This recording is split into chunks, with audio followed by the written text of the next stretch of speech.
Good evening, everyone. I'm your Billy Neely, the host of Daily Battles, and I want to welcome y'all to the show. Those of y'all that have tuned in, thank you so much for your support and sharing everything. And just, those of y'all that are new, Daily Battles. These are the untold stories of heroes and warriors overcoming PTSD. This is a podcast dedicated to exploring the lives and the journeys of those who have faced the silent battle of PTSD. In this podcast, we're going to delve into the personal stories of individuals who have navigated the challenges of PTSD without the aid of professional treatment. Basically, what I'm saying is myself and all the guests, we all, have a story about PTSD and how PTSD has affected our lives. Those of y'all that are subscribers, y'all have heard multiple stories from several individuals, from a firefighter to a nurse to police officers, Army veterans, Marine Corps veterans, and in the future, more and more. Today's episode is basically going to be focused with me as the guest. And the reason being is there's a lot of things that I wanted to catch up with, but also just talk about some things that's been on my mind. The guests, wow, they have been unimaginable as far as the stories that have come out. For example, DJ Clark, the Marine. This man had never done a podcast. And in our talks afterwards, he said, "Brother, I just got there and talked." What he didn't know that he was doing, and this is even all the other guests that's been on here, they've been able to sit there and talk and open up and really go into the parts of PTSD to where it is relieving the stress and uplifting that pressure off of your body. With me, naturally with my military time, but also my law enforcement, and even, growing up, PTSD has been a part of my life for 30 plus years. And it has consumed my life for the most part of it. Alcoholism, that made me just turn into a person that went into a black hole in life. So today I'm going to talk a little bit about my time in law enforcement and how PTSD affected me in law enforcement. Definitely there's a situation that triggered my PTSD to where it made me feel helpless. It made me feel worried about myself. And even to the point that I was scared for my kids. The good thing is I can mention a lot of this because there's no statute of limitations and all of that. When I left the military, I went into law enforcement and I started my career at Anniston Police Department in Anniston, Alabama. During my time there, if anybody knows about Anniston, they know very well that Anniston is a wide open city. There is never any time in the law enforcement or even firefighting field that you're going to find times of silence. I found that out very, very quickly in my rookie phase or field training phase. First story is I get out of the academy. And I'm with my field training officer, and my field training officer was Brian Scott. And this man probably taught me the most important thing ever in law enforcement. And we go out, we're an early car. We get a call. We go to a fight with shots fired at an individual that was shot. We get there naturally as a rookie. I'm sitting back, I'm watching, paying attention, trying to absorb everything that I learned in the academy and just throughout life in the military as well. And just getting that first day, the excitement, the adrenaline all off right there at the first call. And I did. Definitely, it was a wide open call. But once we get done, Brian puts me in the car and we drive, a few blocks down the road. And at this point, Brian didn't trust me, so he didn't let me drive. And I don't blame him because I probably would have scared the out of him the first night. So we get around, the corner and we stop and Brian says, "Where are you at?" And I turn and look in every direction. There's no street sign, nothing. And I said, I don't know. And he hands me a book about this thick, three-ring binder, and it's the 911 maps for the whole city. He said, if I don't teach you anything during this time in your field training, at least learn and know where you're at. Next day, we go into a call, the domestic violence call, and we're going into the projects, the Section 8 housing, low income, one of the bad areas in town, and it was Cooper Homes.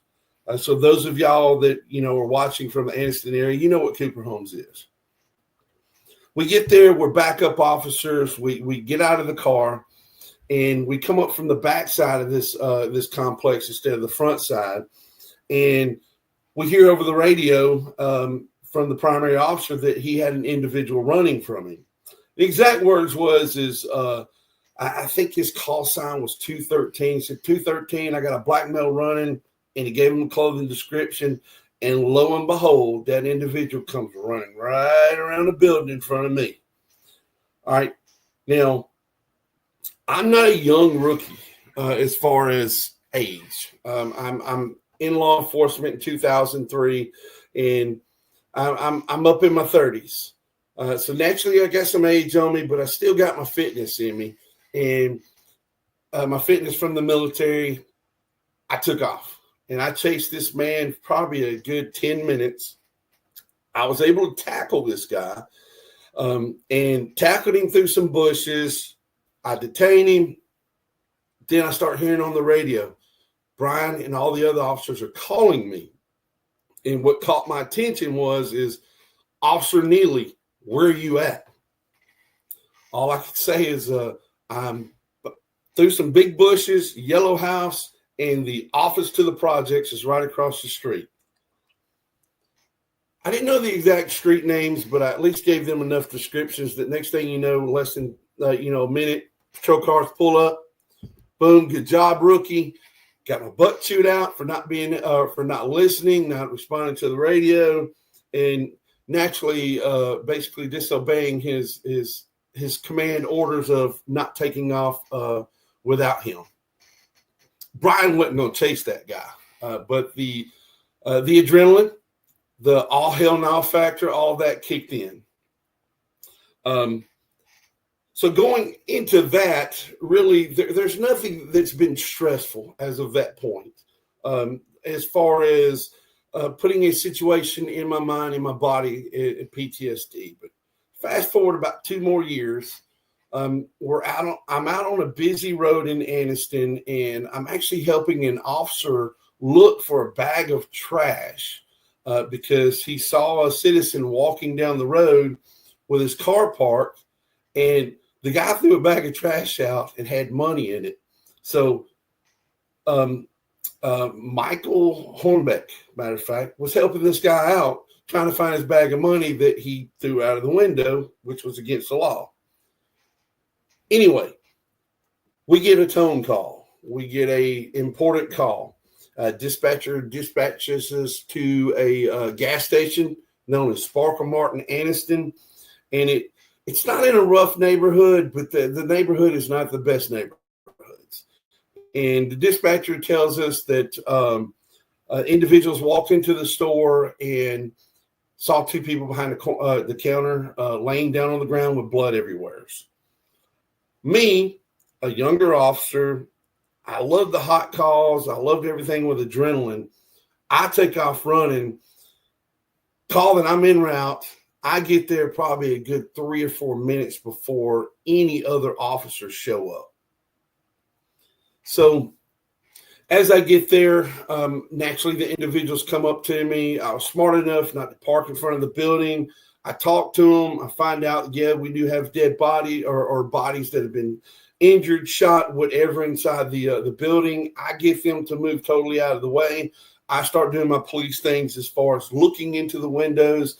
And any of y'all that are in law enforcement and military, or even know the wording, I started cutting the pie. So I'm cutting the pie, looking around, and I finally get to the point to where I see the 2 bodies laying on the ground. And The female, unfortunately, she was no longer with us. The young man, he was still with us, and he looked up at me and he said, "Help me." I paused for a reason, because I want you to jump out of the screen, jump in my shoes right now, and imagine a guy looking down or looking up at you, and you're looking down and you're his lifeline, and he tells you to help you. That's deep. That's heavy. That's rough. Positive thing is I was in police mode. It did not affect me that much. I was still coherent, doing everything that I needed, but I communicate back with him and say, "I can't help you right now because I'm by myself." The medics actually show up before my backup gets there, and I have to yell at them and tell them to get back because the scene is not clear. My backup gets there. We clear the building. By the time I get behind that counter, I could already see that he was no longer with us. So, being the first officer on scene, I go out. Fire department comes in. They do their job. Supervisors get there, and naturally, being the first officer on the scene, me, rookie, super rookie, I had to do the paperwork. That's, I guess, the bad part of being the super rookie, but I did it.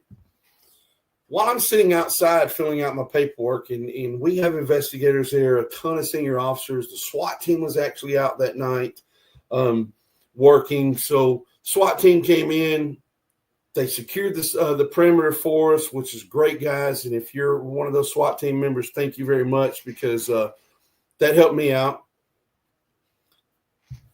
All of a sudden, one of the officers that was on shift that came out to assist walks up to me and says, "Hey, Neely, this lady needs to talk to you." I said, "I can't talk to her right now. I'm busy with this report." He goes, No, you really need to go talk to her." I said, "Man, I'm in the middle of this report. This is my first time ever doing a murder investigation." He goes, "No, this is about your call. You need to go over there." So I got my clipboard on the gas pumps, and the gas pumps are low enough, and I'm tall enough that I was using gas pumps as a portable desk. As a matter of fact, the Anderson Star, or what we know as the Red Star, they took a picture and put it in the newspaper. It says, says to the nature that the scene was so horrible that it affected the police officer.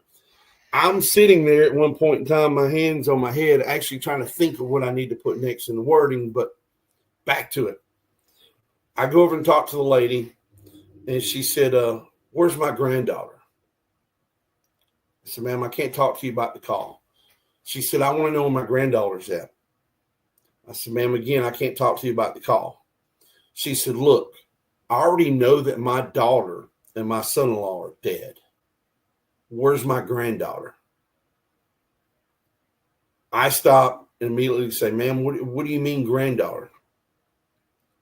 About 30 minutes before y'all got there, I dropped my granddaughter off so she could be with the mother to close the store, and I don't see her, and I hadn't heard nothing about her being in there. That gets rough. Notify my sergeant, "Hey, Sergeant, we have a problem with this." I filled him in, and sure enough, there was a 14-year-old daughter or granddaughter in there. Once we eventually get to the videotapes and we watch the videotapes, and I'm not going to go into the details of this part because it is not it's not easy. It doesn't. It shows. It explains how sick individuals are. Long story short, this sick man walks in the store, grabs this girl. She watches him kill her mom and stepdad and takes off with her. So now we have an Amber Alert. And this starts getting me with stress now because I'm a father. And I have a daughter close to that age during that time frame. I'd say about 45 minutes later, we get a call from dispatch. Dispatch tells us that one of our neighboring cities had found the individual, found his car, knew that he had checked into a hotel there, and was waiting for us. Naturally, being an Amber Alert, an abduction, kidnapping, our SWAT team goes over there. And I think we're probably glad at that time that the SWAT team did go over there, because it was really the only highly experienced and good SWAT team in the area. So I know that, I know the SWAT team handled everything perfectly, did everything they could to preserve the child's life, because after probably about close to 18 hours, this young lady was finally released from the hotel. Before she was released, and the SWAT team, they're shooting gas up into this hotel room. There's one point in time that she comes out through the gas, and they see her through the curtains. And she said, he said, if you shoot any more gas in here, he's going to kill me. And then she fades back out.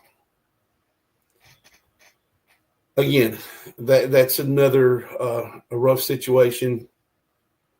Nothing that any parent, any civilized human being wants to listen to. That doesn't end it. After she's released at the hospital, she's talking with a female officer, and the subject of rape came up. And she told him that she stopped counting at about 25. This was, maybe 12 to 18 hours that she's in there with this sick man, 14-year-old kid. When I find that out, that definitely starts bothering me big time, because the young lady that was kidnapped and raped went to school with my daughter. My daughter knew her, same age.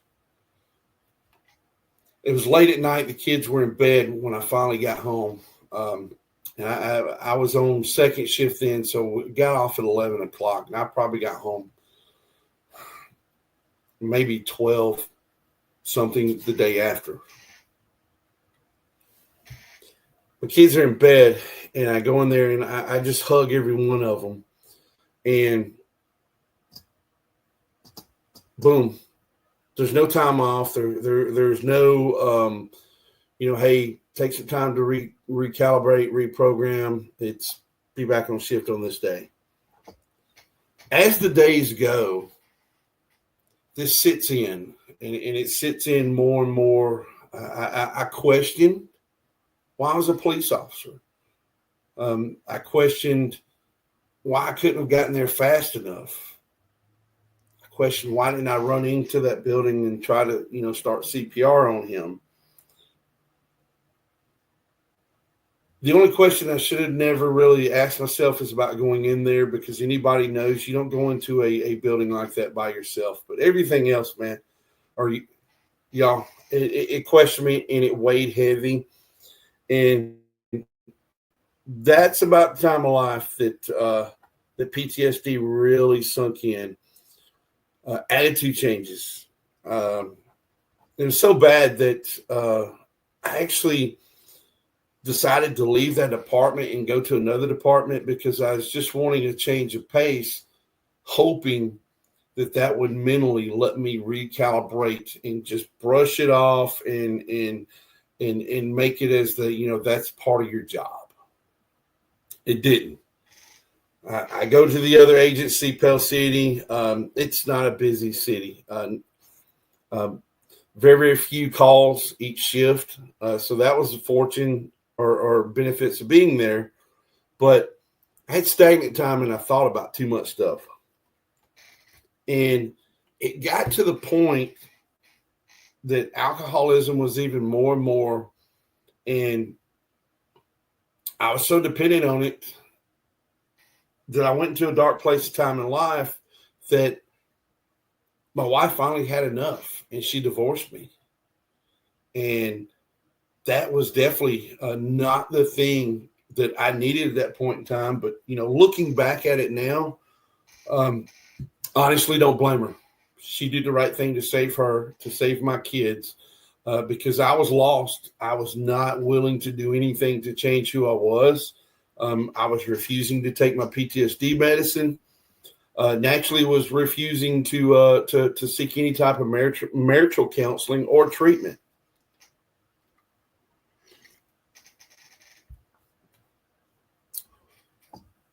While I'm there, I get in some trouble, and part of the trouble is I had to go and see a psychologist.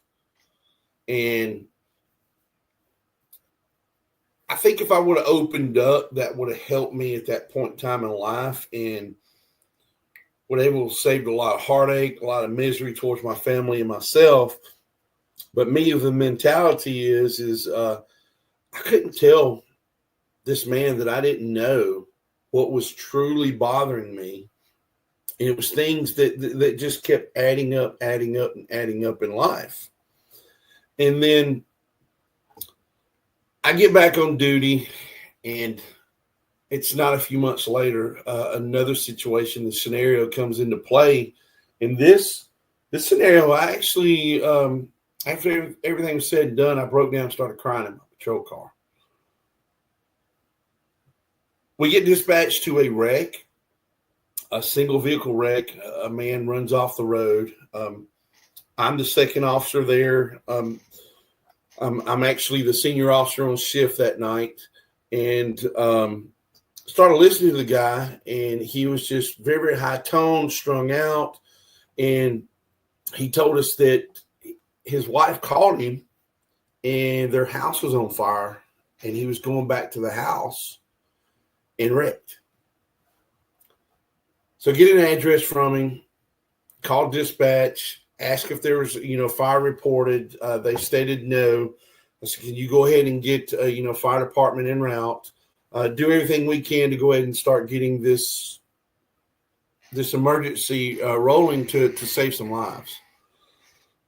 Me, as the officer being convinced, I make the decision. I'm going to put him in a patrol car, and I'm going to go outside the city and take this man back to his house so he can be there and be with his family during this disaster or, possibly, end of life situation. I don't know the area that we're going. I'm going by word of mouth, turn here, go here, go here. All of a sudden, we pull up to a dirt road, a gravel road, and he tells me to drive around a gate. And that's when things click. And I realized that this man is freaking crazy, because we go out in the open field and there is no house on fire. And he's yelling at me, you see this effing house on fire. My effing kids are dying. Do something. I hit my emergency button on my radio, let dispatch know. Go ahead and start talking to him. As I'm talking to him, this man exits the vehicle. I was fortunate enough that when I noticed something was not right, I just reached in the side of my duty shirt on my vest, and I had my backup gun right there. And I went ahead and just pulled it out and had it sitting in my lap. As he's outside the vehicle, he's yelling and screaming at me. He's aggressive towards me. I make the decision, I'm not going to shoot this man. I'm going to give him a chance. The chance was not there. So I holster my backup weapon, and I pull out my taser and tase this guy. It takes him to the ground, but it's not fully effective. I'm still in this field by myself. I don't know where I'm at. Dispatch has no clue where I'm at. And I'm trying to deal with this guy, communicate with dispatch. And when I realized that the taser wasn't effective, I used my size to my advantage and my background of fighting, wrestling, military. And I go and actually strong arm this guy and able to detain him.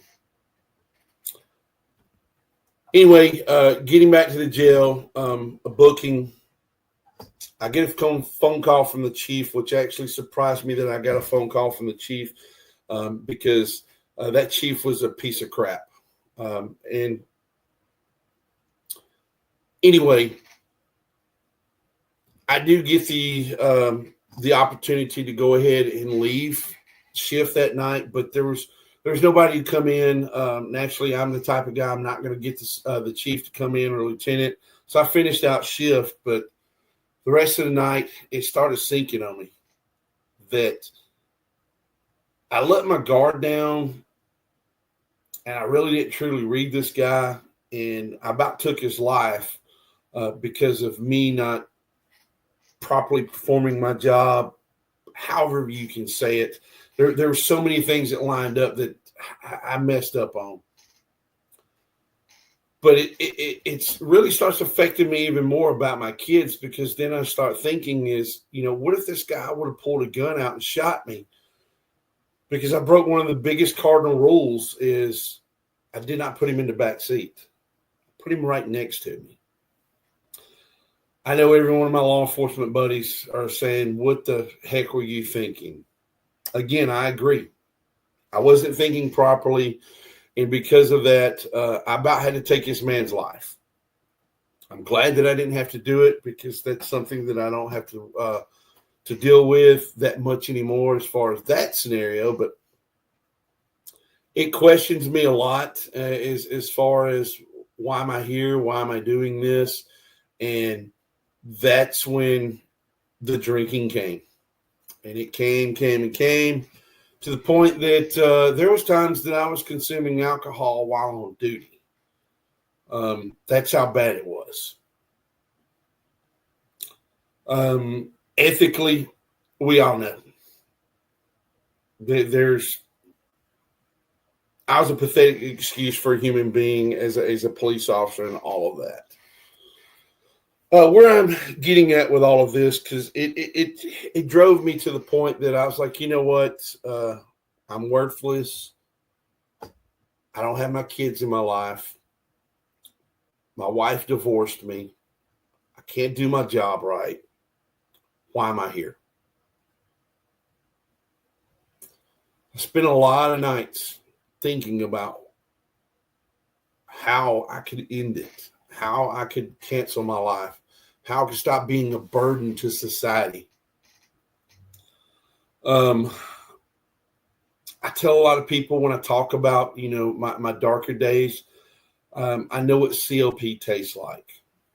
For those of y'all that don't know what CLP is, it's a cleaning, lubricant, and preservative for weapons, and primarily used in military.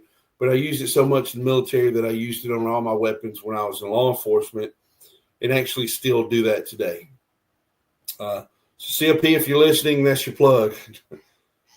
But back to that. I know what it tastes like because I put my weapon in my mouth, and I tried to pull the trigger, but couldn't do it.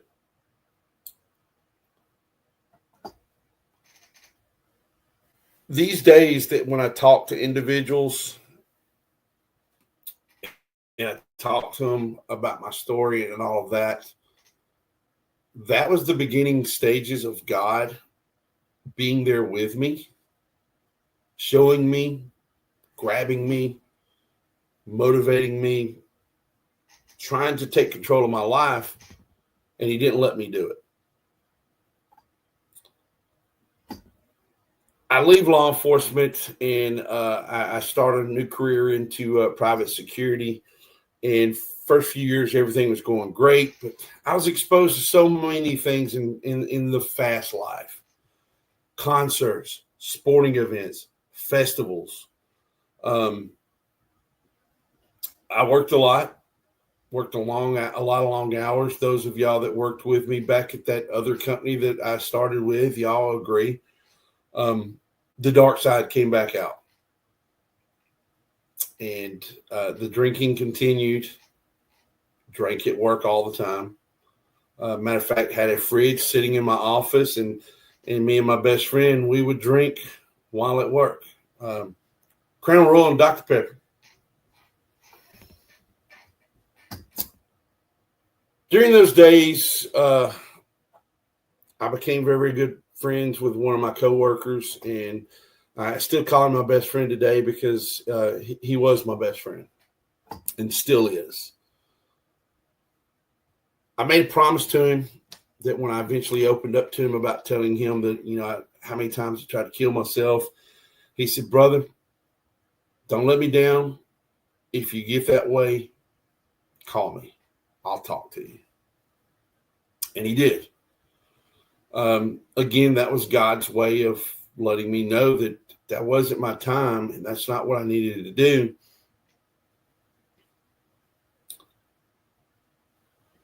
But then the man that would help me and prevent me from doing what I promised him I wouldn't do, I failed him because I never did that to him. I never told him that when you get that way, you call me.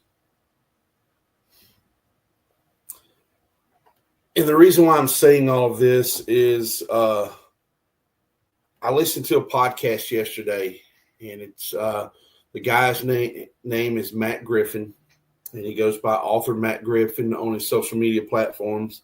And I was listening to him on Marcus Luttrell's podcast. And he goes into a conversation of his time in the military, his time in law enforcement, going through a lot of calls in law enforcement that were very disturbing, as in he watched one of his good friends' child dying right in front of him, and he didn't get there fast enough. And he questioned that. Him too started getting that dark place.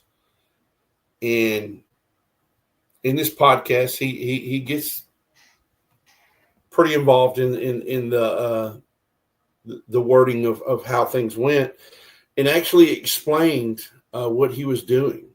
He had a time set. He had a note, a letter wrote out to his kids, and he was waiting that time, and he got a call from one of his buddies. And that buddy said, I just want you to know that I love you. And I might be wrong with a few of these things that his buddy said, but, he basically said, I love you. Let's hang out. Let's go drink a beer. So Matt did. And his motto was, if I'm ready to die today, I can wait until tomorrow to do it. And he kept going and going and going and expanding that. What saved him definitely saved me because one point in time in life, there's something that just woke us up.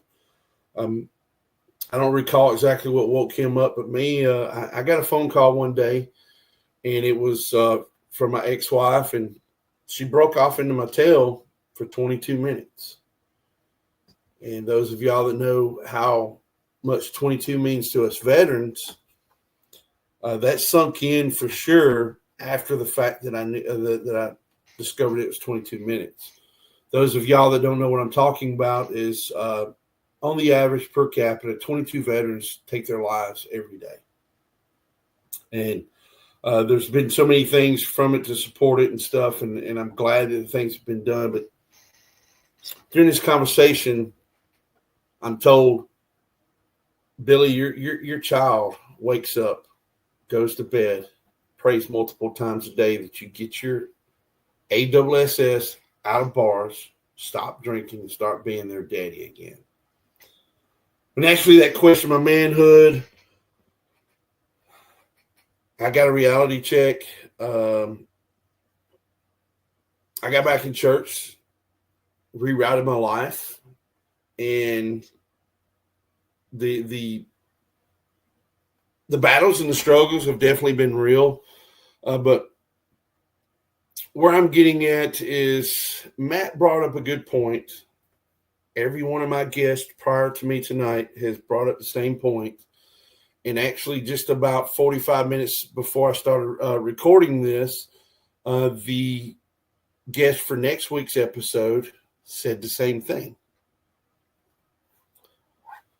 Well, first off, those of you that law enforcement, military, firefighters, EMTs are hero jobs in the world.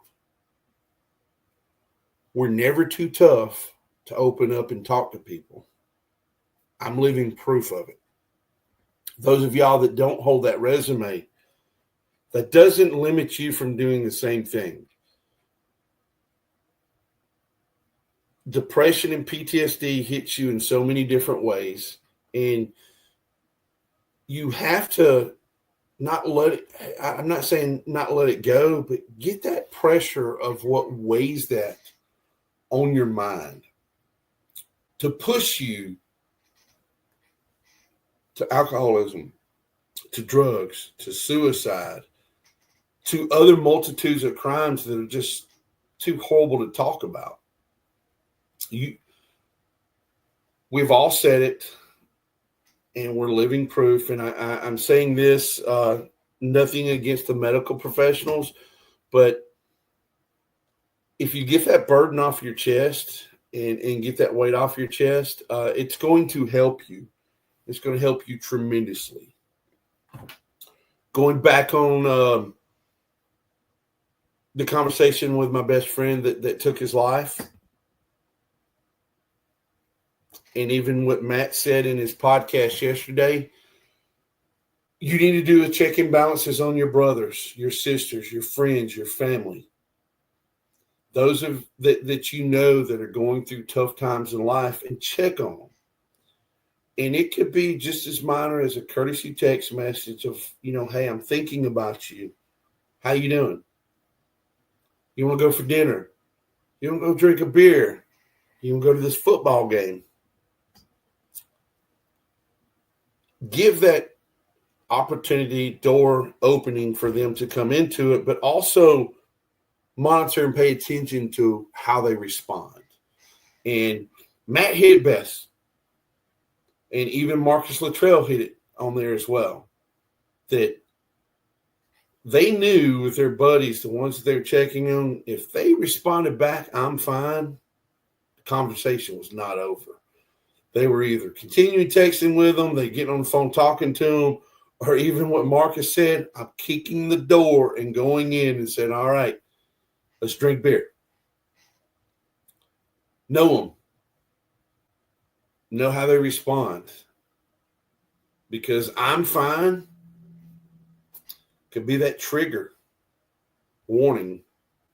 And that is their desperate way of saying, I need help. So, again, check on your brothers, check on your sisters, and monitor those things. And is those of y'all that are going through things in your mind that you're suffering, there's a motto that Alabama Veteran, this is their logo, uses. It's okay to not be okay. I'm saying that because when I was afraid to open up to people, as a military veteran, as a law enforcement veteran, as an individual with a background of wrestling and fighting and all of that, I was this big, tall, tough, macho man, and I would be showing signs of weakness if I went and talked to somebody. That's not true. You're a bigger man, you're a bigger woman if you get that burden off your chest. We've seen family members with those. We might not be the person that they can talk to about it, but give them the opportunity and platform to open up, to be able to do so. Those of you that are going through PTSD, the whole reason why I started this podcast is writing my side-by-side. That's my therapy. That is my me time. That's time for me and my wife to get out and check out a society, go out on the trails, ride, socialize with some friends, or even just get away from everybody in life. Countless people have said it on this podcast, in other platforms. Get something to do to occupy your time. Find a hobby, get a hobby. If you don't have one, go buy a side by side and go riding with me.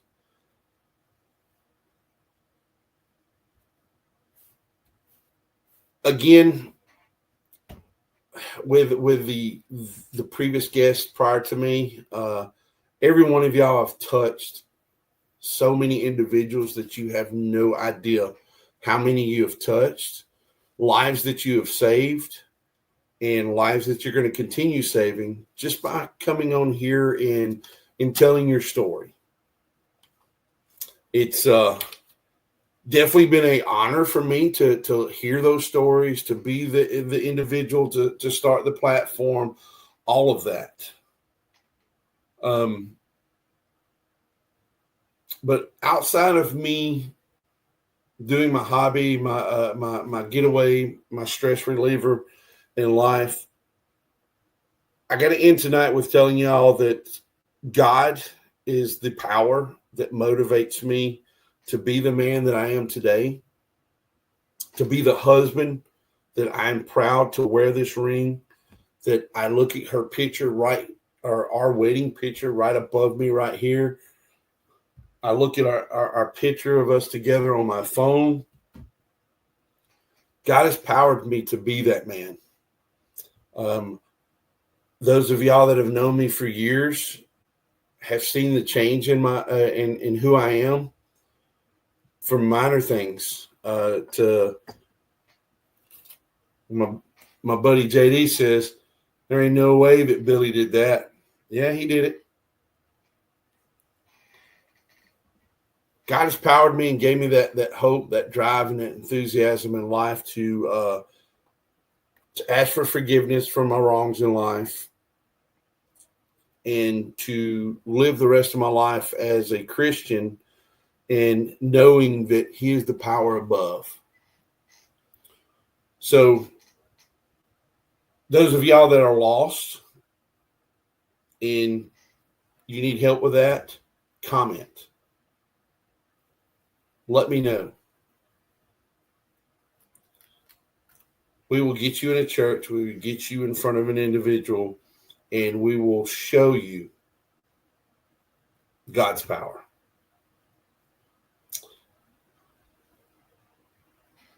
That's going to end my podcast for the night. Just letting all of y'all know that I thank y'all so much for spending your time watching these, spending your time sharing it. Those of y'all that are guests that have been on here, there's so many thanks that I can give to you, because I've been able to allow you to step out of your normal day-to-day life, things that have bothered you, things that have weighed on your life and probably put you in dark places like myself. And I'm hoping that being on here has helped you drive yourself to be the better person, the better Christian, as in the ways that it has done for me. So thank y'all very much. This is Daily Battles, and I look forward to seeing y'all or the guest in the future, and also just listening to the comments that y'all provide and sharing this so we can get out there and save someone's life. Thank y'all very much.